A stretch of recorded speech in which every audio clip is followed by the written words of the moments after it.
வணக்கம்ங்க. இன்றைக்கி நம்ம இந்த மில் மேக்கர் வச்சு தான் பிரியாணி செய்ய போகிறோம். ரொம்ப குயிக்காக டேஸ்ட்டாக குழந்தைங்களுக்கு பிடிச்ச மாதிரி ஸ்கூலுக்கு லஞ்ச் பாக்ஸாக கொடுத்து அனுப்புங்க. கண்டிப்பாக மிச்சம் வைக்க மாட்டாங்க. ரொம்ப டேஸ்ட்டாக இருக்கும். இப்போ தான் ஃபஸ்ட் டைம் எங்கள் வீடியோ பார்க்குறீங்கன்னா சப்ஸ்கிரைப் பண்ணிவிட்டு பக்கத்தில் இருக்க பெல் ஐக்கான் ஆன் பண்ணுங்கள். வாங்க வீடியோவில். இப்போ நம்ம ஃபஸ்ட்டு தண்ணி சூடு பண்ணிக்கலாம். தண்ணி இந்தமாரி சூடு பண்ணிவிட்டு நம்ம அது கூட எடுத்து வச்சுருக்க மில் மேக்கரை நம்ம சேர்த்துக்கலாம். நல்லா ஒரு 5 நிமிஷம் நல்லா கொதிக்கிட்டுங்க. நல்லா இந்தமாரி கிண்டி கிண்டி விடுங்க. 5 நிமிஷத்தில் வெந்துடும். கையில் எடுத்து பார்த்தா பஞ்சு மாதிரி வரணும் நமக்கு. இப்போ பாருங்கள் வெந்துருச்சு. தண்ணியை வடிகட்டிடலாம். இப்போ ஒரு மிக்சியில் 2 டீஸ்பூன் மிளகு சேர்த்துக்கலாம். 1 டீஸ்பூன் பெருஞ்சீரகம் சேர்த்துக்கலாம். இது கூட நான் இஞ்சி எடுத்து வச்சுருக்கேன் ஒரு 4 துண்டு, அதையும் சேர்த்துக்கிறேன். இது கூட ஒரு 8 பல் பூண்டு சேர்த்துக்கிறேன். இப்போ இது எல்லாத்தையும் நம்ம சேர்த்துட்டு மிக்சியில் குறைன்னு அரைச்சி எடுத்துக்கணும். இப்போ நம்ம அரைச்சிடலாம். இப்போ பாருங்கள் அரைச்சிட்டேன். இப்போ என்ன செய்யலைன்னா நம்ம ஆயில் சூடு பண்ணிக்கலாம். இதில் 1 டீஸ்பூன் கடுகு, அது கூட 1/2 டீஸ்பூன் ஜீரகம் சேர்த்துக்கலாம். 2 பச்சை மிளகாய் கட் பண்ணி வச்சுருக்கேன், அதையும் சேர்த்துக்கிறேன்.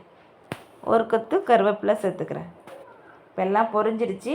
இது கூட நம்ம அரைச்சி வச்சுருக்கிறத சேர்த்துக்கலாம்.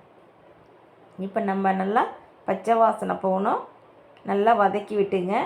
நல்லா எண்ணெயில் வதங்கிடுச்சு. இப்போ இது கூட நம்ம மசாலா சேர்த்துக்கலாம். இப்போ 1 டீஸ்பூன் நம்ம மிளகாய்த்தூள் சேர்த்துக்கலாம். இது கூட மல்லித்தூள் 1 டீஸ்பூன் சேர்த்துக்கலாம். கரம் மசாலா 1 டீஸ்பூன் சேர்த்துக்கலாம். காஷ்மீர் மிளகாய்த்தூள் 1 டீஸ்பூன் சேர்த்துக்கலாம். இப்போ இது எல்லாத்தையும் நம்ம நல்லா ஆயிலில் நல்லா வதக்கி விட்டுருங்க. பச்சை வாசனை போகணும். நல்லா வதக்கிடலாம். இப்போ பாருங்கள் மசாலா நல்லா வதங்கி வருது. இந்தமாதிரி நல்லா வதக்கி விட்டுட்டு உப்பு சேர்த்துங்க. உப்பு சேர்த்து நல்லா வதக்கிடுங்க. இப்போ நான் மில் மேக்கர் நார்மல் வாட்டர் ஊற்றி நல்லா புழிஞ்சு வச்சுருக்கேன். தண்ணி கொஞ்சம் கூட இருக்கக்கூடாது. நல்லா புழிஞ்சு எடுத்து வச்சிங்க. இப்போ மசாலா நல்லா வதங்கிடுச்சு ஆயிலில். இப்போ நம்ம அதை சேர்த்துக்கலாம். இப்போ பாருங்கள் நல்லா புழிஞ்சு வச்சுருக்கேன். இப்போ சேர்த்துக்கலாம். நல்லா சேர்த்து நல்லா மிக்ஸ் பண்ணி விடுங்க. மிக்ஸ் பண்ணிவிட்டு நம்ம கொஞ்சமாக தண்ணி தெளித்து ஒரு 5 நிமிஷம் வேக விடுங்க. நான் சாதம் ஆற வச்சுருக்கேன். நீங்கள் நல்லா சாதம் உதிரியாக ஆற வச்சுருக்கணும். எந்த சாதம்னாலும் எடுத்துக்கலாம்.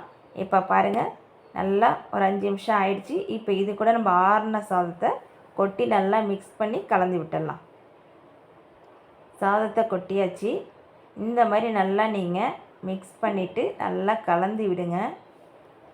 சாதம் ரொம்ப நல்லா வரும். ரொம்ப டேஸ்ட்டாக இருக்கும். நம்ம குயிக்காக ஒரு லஞ்ச் பாக்ஸ் செய்யணுன்னா இதை ட்ரை பண்ணி பாருங்கள். குழந்தைங்க விரும்பி சாப்பிடுவாங்க. ஸ்கூலுக்கு கொடுத்து அனுப்புங்க லஞ்ச் பாக்ஸை காலி பண்ணிவிட்டு வந்துடுவாங்க. பெரியவங்களும் சாப்பிட்லாம், குழந்தைங்களும் சாப்பிட்லாம். எல்லோரும் விரும்பி சாப்பிடுவாங்க. இதுக்கு சைட் டிஷ்ஷாக நீங்கள் ஒரு முட்டை ஆம்லெட் போட்டு சாப்பிடும்போது ரொம்ப டேஸ்ட்டு ரொம்ப நல்லாயிருக்கும். இதை பசங்க ரொம்ப கண்டிப்பாக விரும்பி சாப்பிடுவாங்க. இதை ட்ரை பண்ணிவிட்டு எப்படி வந்திருக்குன்னு கமெண்ட் பண்ணுங்கள். ரொம்ப டேஸ்ட்டு நல்லாயிருக்கும். இப்போ பாருங்கள் ரொம்ப நல்லா வந்திருக்குது. இதே போல் நீங்களும் ட்ரை பண்ணி பார்த்துட்டு எப்படி வந்திருக்கு சொல்லுங்கள். எங்கள் சேனல் இப்போ தான் ஃபஸ்ட் டைம் பார்க்குறேன்னா சப்ஸ்கிரைப் பண்ணிவிட்டு பக்கத்தில் இருக்க பெல் ஐக்கான் ஆன் பண்ணுங்கள். அடுத்த வீடியோவில் பார்க்கலாம். Okay bye.